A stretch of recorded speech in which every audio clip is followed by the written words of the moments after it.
2-door seater rear wheel drive urban mobility solution है MG comet. जून 2023 में launch हुई MG comet at the starting price of 8 lakh rupees and उस time सबका same opinion था कि इंडिया जैसी वैल्यू कॉन्शियस मार्केट में जहां पर इलेक्ट्रिक व्हीकल्स की अभी इतनी डिमांड भी नहीं है, वहां MG ने एक ऐसी कार लॉन्च करी जो अपने कंपेटिटर से ऑलमोस्ट हर एस्पेक्ट में पीछे थी। टाटा टियागो ईवी, टाटा की सबसे अफोर्डेबल ईवी जो MG कॉमेट की ही प्राइस की है, वो ज़्यादा स्पेशियस भी है, ज़्यादा प्रैक्टिकल भी है, बेटर रेंज भी ऑफर करती है। तो MG ने ऐसी कार लॉन्च करी ही क्यों इंडिया में, है ना। बट अब MG कॉमेट को लॉन्च हुए ऑलमोस्ट 10 मंथ्स हो चुके हैं इंडिया में and it has sold over 8,000 units, जो कि काफ़ी अच्छा नंबर है MG कॉमेट जैसी कार के लिए, क्योंकि एक तो वो ईवी है, ऊपर से वो इतनी छोटी है एंड MG का डीलरशिप नेटवर्क अभी टाटा जितना बड़ा नहीं है। बट ये सब हुआ कैसे इन द फर्स्ट प्लेस? लोग ले ही क्यों रहे MG कॉमेट जब they have better options like Tata Tiago EV, Citroën EC3 and अब तो टाटा की पंच भी। इस केस स्टडी में हम इसी क्वेश्चन का आंसर करेंगे।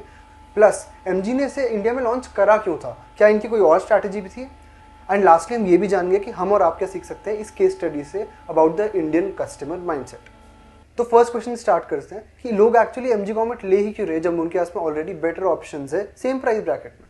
YouTube भरा पड़ा है ऐसी वीडियोस से comparing the MG comet with the Tata Tiago and the EC3, but actual में वीडियोस इतनी रेलेवेंट नहीं है क्योंकि MG कॉमेट एंड टियागो की टारगेट ऑडियंस अलग अलग है।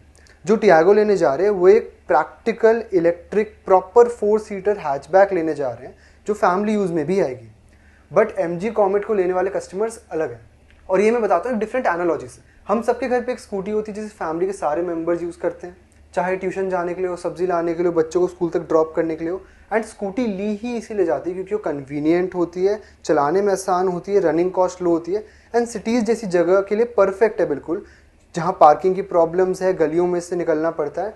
एंड एग्जैक्टली इसी कॉन्सेप्ट पर बेस्ड है MG कॉमेट।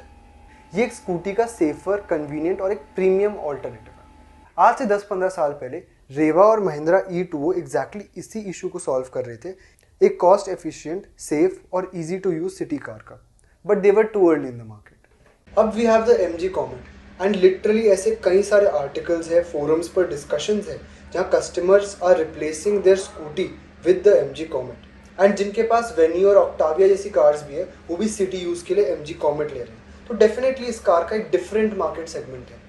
प्लस इसका एक बेनिफिट है ओवर द रेवा और द महिंद्रा E2।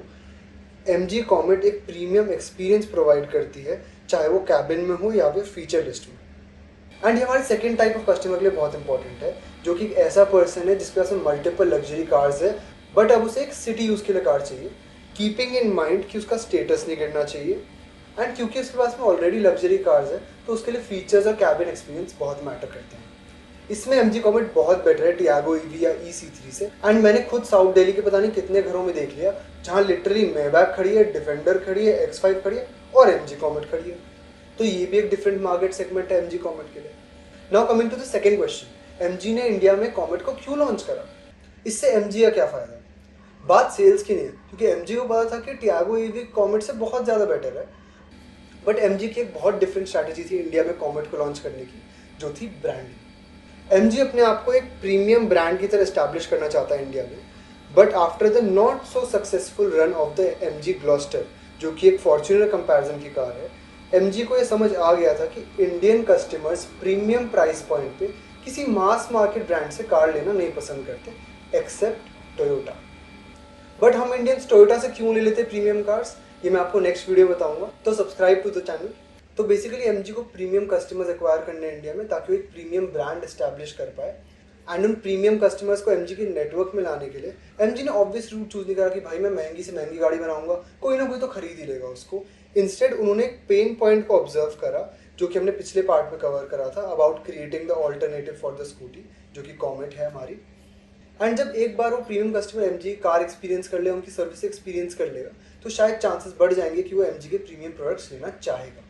एंड अब वी कैन सी MG ने अपनी साइबरस्टर जैसी हाई एंड कार्स इंडिया में रिवील कर दी है एंड एक्सपेक्टेड है कि MG और प्रीमियम हाइब्रिड कार्स को इंडिया में रिवील करेगा जो ZS EV के अबव पोजीशन होगी, that is above 25 lakhs। And अब हम आते हैं वीडियो के लास्ट पार्ट में कि इस केस स्टडी से हम लोग क्या सीख सकते हैं। एक ऐसे मार्केट में एंटर करते टाइम जहाँ स्टेटस इंपॉर्टेंट है एंड हमें टारगेट करना है प्रीमियम ऑडियंस को, तो इंस्टेड ऑफ कम्पीटिंग विद सारे other brands in the segment, हमें उन कस्टमर्स की शॉपिंग लिस्ट तक चले जाना चाहिए किसी और वे में। फॉर एग्जाम्पल, अगर आपको एक प्रीमियम हुडी ब्रांड क्रिएट करना है तो instead of directly competing with the big players, आप उन प्रीमियम कस्टमर्स की शॉपिंग लिस्ट तक एक डिफरेंट वे से पहुंच सकते हो। For example, creating premium accessories like creating premium socks.